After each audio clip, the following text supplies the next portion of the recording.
Hello friends, सबको जय मसीह की। प्रभु आप सभी को आशीष दे, स्वस्थ रखे और सुरक्षित रखे। दोस्तों, एक बार फिर से हम अपने YouTube channel way to the truth में आपका स्वागत और अभिनंदन करते हैं, जहां पर हम आपके लिए कुछ बेहतरीन मोटिवेशनल कहानियां चुन कर लेकर आते हैं दोस्तों, जो कि वचनों को समझने में हमारी सहायता करती है। हमेशा की तरह एक बार फिर से हम आपके लिए एक वचन और वचन को समझने के लिए कहानी लेकर आए हैं। छोटी सी प्रार्थना के बाद में हम कहानी की शुरुआत करते हैं दोस्तों। धन्यवाद पिता अद्भुत सामर्थ्य परमेश्वर, हम आपका हृदय से धन्यवाद करते हैं हमें जीवित और आशीषित रखने के लिए। आज के वचन और सारी बातों को आपके सामर्थ्य हाथों में सौंपते हैं प्रभु। इसको समझने में और समझाने में हमारी सहायता करें। सारी आदर महिमा हम आपके पवित्र और सामर्थ्य नाम को देते हैं प्रभु। इस प्रार्थना को आप सुने और कबूल करें, आमीन। दोस्तों, जो आज का वचन हमने लिया है वो लिया है लूका रचित सुसमाचार, उसका 11वां अध्याय और उसकी पहली आयत।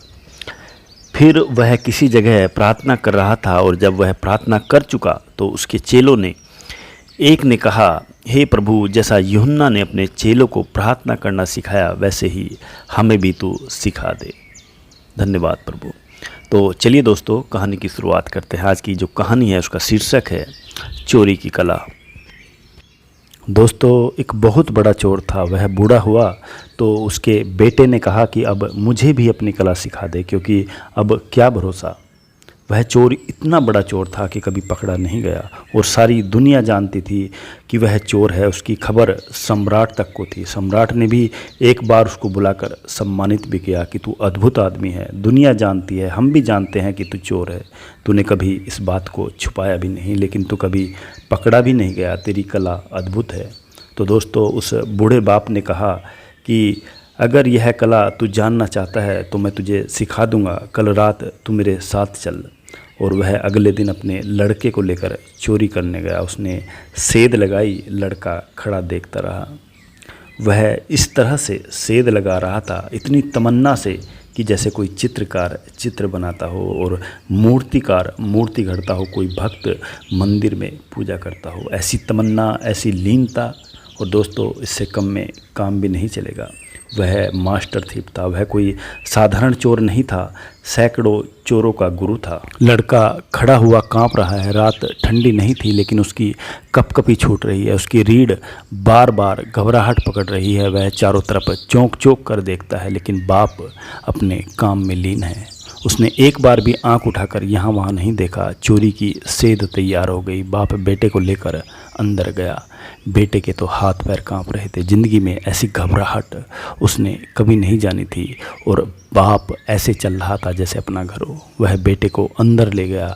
उसने दरवाजे के ताले को तोड़ा, और फिर वह बहुत बड़ी अलमारी में, वस्त्रों की अलमारी में, उसका ताला खोलकर अपने बेटे को कहा कि तू अब अंदर जा। बेटा अलमारी के अंदर गया। बहुमूल्य वस्त्र, हीरे जवाहरात से जड़े हुए वस्त्र वहाँ पर थे। और जैसे ही वह अंदर गया, बाप ने ताला लगाकर चाबी अपने खीसे में डाल ली। लड़का अंदर चाबी खीसे में डाली बाहर गया, और दीवार के पास जाकर ज़ोर ज़ोर से शोरगुल मचाया, चोर चोर, और सेध से निकलकर अपने घर चला गया। सारा घर जाग गया, पड़ोसी जाग गए। लड़के ने तो अंदर अपना सर पीट लिया कि यह क्या सिखाना हुआ। मारे गए। कोई उपाय भी नहीं छोड़ा बाप ने बचने का। चाबी भी साथ ले गया, ताला भी लगा गया। घर भर गया लोगों से। सेध लग गई और लोग देख रहे हैं पैरों के चिन्हों को। नौकरानी उस जगह तक आई जहां अलमारी में वह चोर बंद था। उस लड़के को कुछ नहीं सूझ रहा था, क्या करे। बुद्धि काम नहीं कर रही थी। बुद्धि तो वही काम देती है अगर कोई जाना पहचाना हो, किया गया हो। बुद्धि तो हमेशा बासी है, ताजे से बुद्धि का कोई संबंध नहीं होता। यह घटना ऐसी है, इतनी नई है कि उस लड़के ने कभी की ही नहीं, कभी सुना ही नहीं, कभी पढ़ी ही नहीं, न कभी किसी चोर ने पहले कभी की थी। कुछ सूझ नहीं रहा था उसको। बुद्धि बिल्कुल बेकाम हो गई। जहाँ बुद्धि बेकाम हो जाती है वहाँ भीतर की चेतना जागती है। अचानक जैसे किसी ऊर्जा ने उसे पकड़ लिया और उसने एक तरह की आवाज़ की जैसे चूहा कपड़ों को कुतरता हो।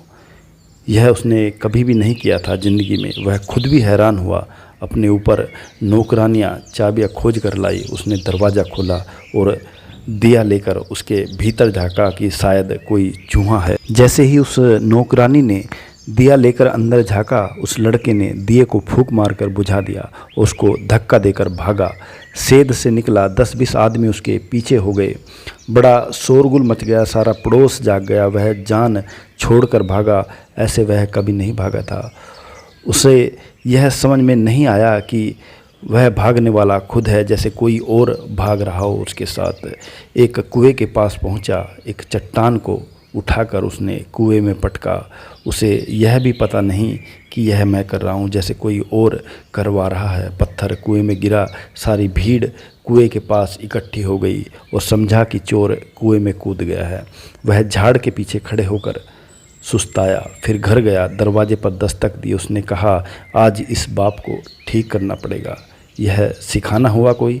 अंदर गया, बाप कंबल ओढ़े आराम से सो रहा है। उसने कंबल खींचा और कहा कि यह क्या कर रहे हो? वह तो खर्राटे ले रहा था।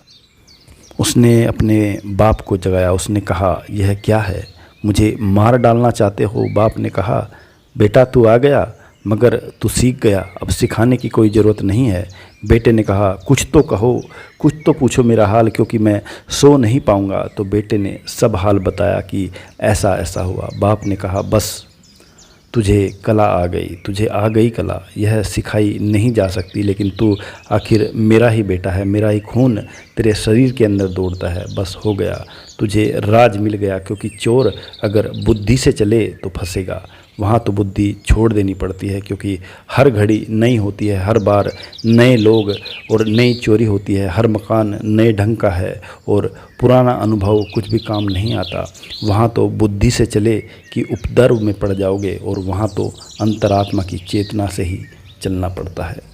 प्रार्थना की कला भी दोस्तों चोरी जैसी है, उसको सिखाया नहीं जा सकता। हर बार हालात अलग होते हैं, समस्याएं अलग होती है, दिन अलग होता है और समय भी अलग होता है। वहाँ इतना ही होश चाहिए, बुद्धि अलग हो जानी चाहिए। वहाँ तुम आत्मा में जाग जाते हो। प्रार्थना को शब्दों में पिरोया नहीं जा सकता, वह तो आत्मा से आत्मा का विलन है। शब्दों से केवल इंसानों को प्रभावित किया जा सकता है, परमेश्वर को नहीं। अपने आप को गिरा दो, जैसे नदी में पेड़ से टूटकर पत्ता गिर जाता है और अपने आप को पूर्ण रूप से बहाव में छोड़ देता है। वह तैरने की कोशिश नहीं करता, लहरें जहाँ जहाँ ले जाना चाहती हैं ले जाए। प्रार्थना भी ऐसी करो और अपने आप को डुबा दो परमेश्वर में पूर्ण रूप से, तो तुम पाओगे कि तुम पार हो गए। प्रभु आप सभी को इन वचनों के द्वारा और कहानी के द्वारा आशीष प्रदान करे। God bless you all.